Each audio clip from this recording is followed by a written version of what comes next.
होके बस सवारी चले ब्याहन त्रिपुरारी भोलेनाथ पुने।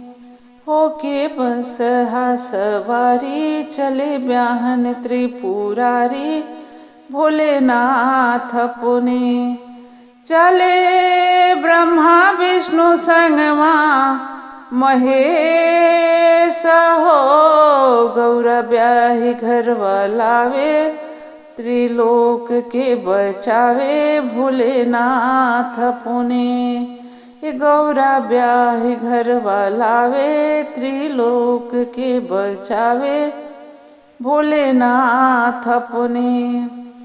जटा गंगा जी के धारा, जटा गंगा जी के धारा, कान बिच्छू और हाड़ा भोलेनाथ